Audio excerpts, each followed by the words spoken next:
네, 안녕하세요, 유키님. 간단한 자기소개 부탁드릴게요. 안녕하세요. 저는 미국에 2017년도에 대학원 공부를 왜 처음 왔고, 지금은 미국에서 한 테크 기업의 인터랙티브 디자이너로 일하고 있는 유키라고 합니다. 한국에서 학사를 마치시고 뉴욕으로 건너가셔가지고 석사를 하신 걸로 알고 있는데 어떤 계기로 유학을 가시게 된 걸까요? 디자인 선진국인 미국에서 어떻게 디자이너 교육을 하는지 직접 느끼고 싶었고, 또 그 이후에는 더 큰 물에서 제가 얼마나 성장할 수 있는지 알고 싶었어요. 그리고 개인적으로 한국 회사에서의 짧은 인턴십 경험이 그렇게 좋지 않았어서, 물론 이게 7년 전, 10년 전 일이라 지금의 한국 회사 생활과는 다르지만, 어쨌든 이런 경험과 기대로 여러 부모님, 가족, 그리고 이제 교수님들, 친구들과 이렇게 한 상의 끝에 이제 유학을 결정했습니다. 아, 한국에서 디자인 인턴십 경험은 어떠셨나요? 개인적으로 한 방송국에서 이제 그 인터랙티브 디자이너로 했는데 개인적으로 이 상하 관계가 분명하고 이제 실력보다는 뭔가 호봉제로 이루어지는 그런 구조가 저한테는 조금 합리적이지 않다고 느꼈던 것 같아요. 그리고 거기가 싫다 하더라도 한국은 이제 좋다라고 하는 그런 대기업이 너무 극소수다 보니까 제가 갈 수 있는 선택지가 너무 좁아서 여기에서는 내가 뭐 도망칠 곳도 없고 되게 답답하다라는 생각이 들었어요. 호봉제, 그리고 상하관계, 이런 키워드들을 말씀해 주셨는데 미국에서의 디자이너는 그러한 것들을 겪지 않나요? 물론 있겠죠? 근데 한국과는 사회적인 그런 인식도 다르고, 사회 그런 회사 복지가 정말 달라요. 일단은 제가 경험한 회사 경험으로는 일단 야근이 없고, 야근을 한다는 것 자체가 이미 비효율적인 지금 일에 배치를 하고 있다고 회사에서 인식을 해요. 그래서, 야근할게. 그러면, 너가 능력이 부족한 게 아니고, 우리가 지금 뭔가 일의 배치를, 배분을 잘못하고 있다라고 해서 되게 상의를 해가지고 최대한 모든 사람이 하지 않고 저녁을 누릴 수 있도록 되게 노력을 하고 그리고 무엇보다 일단은 실력이 우선이기 때문에 누구도 나이를 묻지 않고 성별이나 인종이나 지역이나 이런 게 문제가 되진 않아요. 물론 이게 뭐 디렉터나 뭐 임원급이 되면은 그때는 정말 정치 싸움도 있을 수 있고 그때는 인종 문제가 있을 수 있지만 개인적으로 제 주니어 레벨이나 저도 시니어 레벨에서는 그런 것들이 크게 문제가 되지 않았던 것 같아요. 굉장히 놀라운 게 보통 한국에서는 사실 시간을 많이 투여해가지고 최대한 이 사람한테 뽑아낸다라는 심정으로 야근을 시키는데 그래서 그게 아니라 야근을 하게 되면은 조직 내에서 업무를 잘못 분배했다 이렇게 판단해가지고 다시 업무를 재분배한다라는 건요. 네, 제가 놀랬던 게 이제 제가 어떤 일을 하는데 서툴러가지고 상사한테 제가 조금 야근을 할 것 같다라고 했더니 유키 하지 마. 너가 야근을 하는 거는 다른 사람에게 피해를 주는 행동이야 이러더라고요, 상사가. 아, 왜냐면 피해를 너가 그렇게 하면은 다른 사람들도 나도 해야 되나? 해서 장기적으로는 회사에 안 좋은 영향을 끼치기 때문에 하지 마라고 하고 이건 내 실수야라고 하고 내가 너한테 무리가 되는 업을 줬다면 그건 내 상사인 내 매니징 실수다라고 하시더라고요. 그래서 그때 이게 미국 회사인가? 저도 그때 되게 놀랬어요. 굉장히 놀라운 경험이네요. 야근이 문화로 정착할까 봐 그쵸. 개인의 야근을 시키지 않는다라는 건 굉장히 놀라운 일입니다. 네. 미국에서 디자이너로 취업 준비하실 때 얘기를 좀 해보도록 할게요. 미국에서 준비하는 이력서와 자소서는 한국에서 준비하는 그것과는 다른 것이 있을까요? 제가 한국에서는 취업 준비를 본격적으로 하지 않아서 이제 저는 지금 한국에 있는 친구들의 자소서를 상상해서 얘기해야 될 것 같은데 일단은 딱히 이력서랄 게 한 장짜리 레주메가 끝이에요. 그래서 그 레주메에는 그냥 학력이랑 경력 정도를 블레이 포인트로 짧게 디스크립션이랑 함께 한 장짜리만 제출하면 그게 끝이에요. 디자이너들은. 포트폴리오는 동일하게 제출해야 되는 거죠. 그쵸. 포트폴리오는 있지만, 그러니까 포트폴리오가 메인이지, 뭔가 이렇게 글로써 디자이너의 역량을 표현하기에는 좀 아니라고 판단했는지, 최대한, 포폴에 메인이 가 있죠. 그럼 포트폴리오 구성은 좀 달라졌을까요? 개인적으로 제가 한국에 있는 친구들이랑 포트폴리오를 비교해 봤을 때 다른 것 같진 않아요. 그 음, 내용 자체가. 알겠습니다. 이렇게 포폴과 이력서를 준비하신 다음에 취업 사이트들을 통해서 지원을 하셨을 것 같은데, 미국에는 어떤 취업 사이트들이 있는지 좀 궁금하거든요. 어떤 취업 사이트들을 통해 지원하셨으며, 그리고 가장 추천하는 취업 지원 방법은 어떤 걸까요? 링크드인이 정말 많이 활성화가 되어 있어요. 그래서 저는 링크드인에서도 회사 어플라이를 했고, 그리고 대부분의 대기업은 자체적으로 커리어 페이지가 있어서 직접 회사 홈페이지에 들어가서 어플라이도 했어요.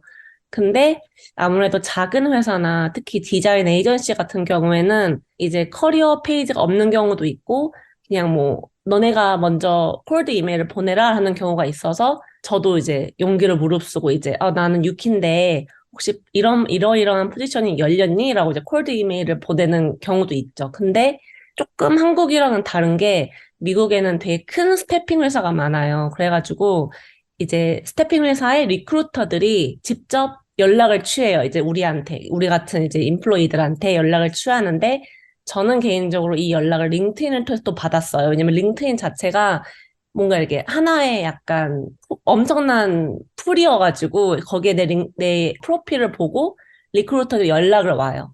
흥미로운데 너 우리 회사랑 일해볼래? 이런 식으로.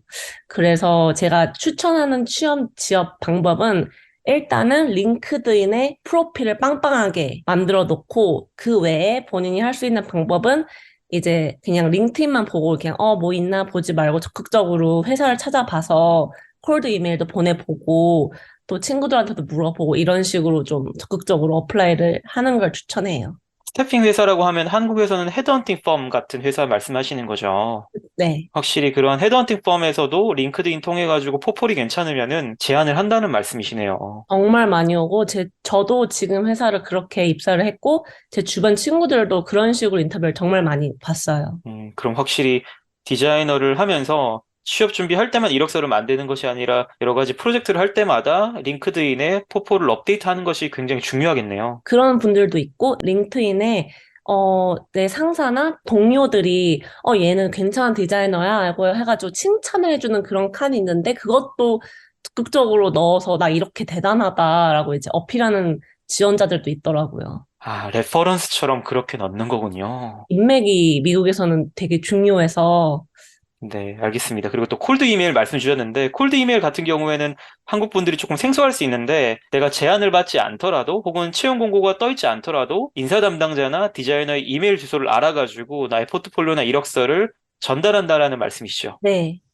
이제 그랬을 때는 의외로 답장이 와요. 뭐, 우리가 아직 안 뽑고 있다. 아니면, 우리가 이건 없는데 연락 줘서 고맙다. 일단 너 걸 킵하고 있을게. 이런 식으로. 근데 미국에서는 일단은 적극적으로 자신을 그렇게 어필하는 디자이너에 대해서 굉장히 좋게 보기 때문에 저도 첫 번째 회사를 그렇게 들어갔어요. 콜드 이메일로. 이렇게 연락을 해가지고. 우리가 흥미로운데 한번 지금 자리가 막 있진 않는데 한번 인터뷰 해볼래? 뭐 이런 식으로. 네, 놀랍습니다. 콜드 이메일로 입사를 하셨다라는 것도 사실 놀라운 일이에요. 네. 디자이너라면은 포트폴리오를 준비하셨을 것 같은데 어떤 내용을 담으셨으며 포트폴리오 작성과 준비에 있어서 꿀팁이 있을까요? 일단은 포트폴리오 같은 경우에는 디자이너라면은 정말 이거 하나만으로 내가 이제 입사를 하겠다. 특히 인터내셔널 같은 경우에는 영어도 이제 완벽하지가 않은데 그래서 최대한 최소의 숫자로 너무 많이 하지, 왜냐면 아무도 안 보거든요, 끝까지. 정말 내 첫 번째 페이지와 내 첫 번째 프로젝트로 이 회사의 눈을 끌어버리겠다. 이 생각으로 아주 빡 집중을 하시면 그게 제 유일한 꿀팁이에요. 왜냐면은 생각보다 아무도 뒤까지 안 보더라고요. 그리고 가장 중요한 거는 결국 내 포폴이 과연 이 직무와 연관이 어느 정도 있는가, 그거를 좀 잘 보여주면은 인터뷰할 때도 더 수월하게 인터뷰 대답을 할 수 있는 것 같아요. 네, 확실히 포폴을 뭐 시간 순이라던가 프로젝트 진행했던 순서가 아니라 내가 정말 잘하고 싶은 포트폴리오 프로젝트를 전면에 내세워야지 좀 의미가 있다라는 말씀이시네요. 네, 왜냐하면은 이제 폭포를 보면서 인터뷰를 진행을 하거든요, 1차로. 그때 저 같은 경우에는 그 첫 번째 폭포 얘기만 하다가 1시간이 지나간 적도 있어요. 뭐 이거를 어떻게 했냐, 이게 뭐냐, 이거 왜 했냐, 이런 식으로 하다 보니까 뒤는 못 보고 끝났는데 이제 그게 되게 좋은 결과로 이어졌죠. 이렇게 취업 준비를 하신 뒤에 어떤 회사들에서 인턴십을 하셨으며 어떻게 합격하셨을까요? 저는 그 뒤에 이제 세 개의 회사에서 인턴십을 하게 됐는데, 첫 번째 회사는 스타트업 향수 회사였고, 이 향수 회사는 제가 그냥, 어플라이를 했어요. 링크인에서. 그래서 이제 1차 인터뷰 보고, 포트폴리오 보고 합격을 해서 일을 하게 되었고, 두 번째 회사는 마케팅 에이전시여서 여기도 이제 동일하게 링크인에 올라온 거에서 제가 지원을 해서 합격을 했어요.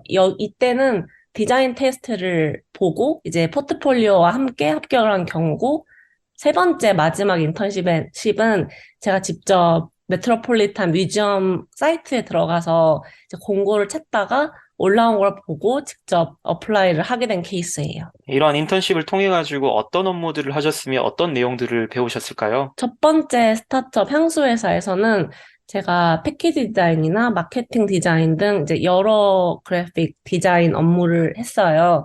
그리고 제가 여기서 배운 한 가지는 아무래도 인하우스를 할 때는 제가 그 인더스트리에 관심이 있어야 제가 집중을 하게 되더라고요. 왜냐면 그 당시에 이제 향수에 관심이 없었어서 그래서 제가 짧은 시간 2개월 만에 다른 인턴십으로 넘어간 것 같아요. 두 번째 인턴십은 마케팅 회사의 그래픽 인턴이었는데, 이제 여기서는 이제 광고나 배너 디자인, 약간의 UI 디자인을 했는데, 여기에서도 업무가 나랑 맞지 않다를 사실 제일 크게 느꼈던 것 같아요. 그래서 당시에 이제 제가 UX, UI 디자인이랑 아트 디렉팅 중에 뭐를 해야지 고민하던 찰나에 이 인턴십을 하고, 나는 UX, UI를 해야겠다라고 마음을 먹게 된 경험이었죠. 이제 세 번째 회사가 이제 프로덕트 디자인 인턴이었는데, 이때 제가 정말 디자이너로서 하고 싶은 거, 그리고 추구하고 싶은 커리어, 그리고 좋은 상사도 알게 되어서 저한테는 되게 의미 있는 인턴이었어요. 네, 이렇게 인턴십을 좀 짧게 하면은 나중에 이제 풀타임으로 지원할 때 면접할 때 혹시 물어보지 않나요? 의심을 받는다던가. 음, 뉴욕은 오히려 주니어 때 너무 오래 다니면 그게 더 무능력하다고 보는 경우가 많아요. 물론 다 그런 건 아니지만, 그래서 2개월이나 3개월 정도 인턴을 하는 게 일반적인 케이스였고, 또 제 마지막 인턴십이 이제 풀타임 전환이 아니었기 때문에, 그런 익스큐스만 있다면은 사실 뭐 짧은 경력을 가지고 뭐라고 하는 분위기는 아닌 것 같아요. 인턴십이 끝나고 풀타임으로 일하게 되셨죠. 네, 근데 저는 그 세 번째 회사가 인턴십을 끝났을 때가 코로나가 터졌을 때여서 이제 매시 막 문을 닫고 회사들이 다 이제 멈춘 상태였어요. 그래서 풀타임을 하게 된 게 좀 그 후 좀 시간이 지나서였는데 정말 그냥 그때 콜드 이메일을 보낸 디자인 에이전시에서 자기들도 이제 슬슬 이제 코로나도 좀 나아지고 해서 좀 다시 일을 하려 하는데 관심 있다 해서 이제 풀타임 일을 하게 되었죠. 지금 말씀 들어보면 콜드 이메일이 확실히 효과가 있네요. 저는 정말 수백 개 넘게 보낸 것 같아요. 물론 80%는 씹혔지만 어쨌든 거기서 인터뷰 본 것도 있고 또 이렇게 풀타임으로 이어진 경우도 있기 때문에 너무 막 다른 분들도 막 너무 이렇게 떨려 하시지 마시고 그냥 보내도 되는 것 같아요. 풀타임으로 일하신 회사에서는 어떤 업무들을 하셨으며 인턴십의 업무 내용과는 많은 차이가 있었을까요? 저는 일단 제 첫 번째 디자인 에이전시에서 UX, UI로 일을 시작했는데, 사실 일의 내용은 뮤지엄에서 했던 UX, UI 프로덕트 업무랑 비슷했어요. 근데 제 일의 진행이나 환경은 두 번째 회사였던 마케팅 에이전시랑 비슷해서, 예를 들어서 클라이언트가 있다던가, 일의 속도가 굉장히 빠르고, 타임라인이 빠듯하고, 한 사람이 맡은 일의 양이 많다, 뭐 이런 특징들이 좀 섞여 있었던 것 같아요. 근데 다행히 업무 내용이 제가 인턴십을 했을 때 했던 기대치와 꽤 다르지 않아서 즐겁게 1년 정도 일했습니다. 미국에서의 디자이너는 연봉과 복지가 한국보다 괜찮은 편일까요?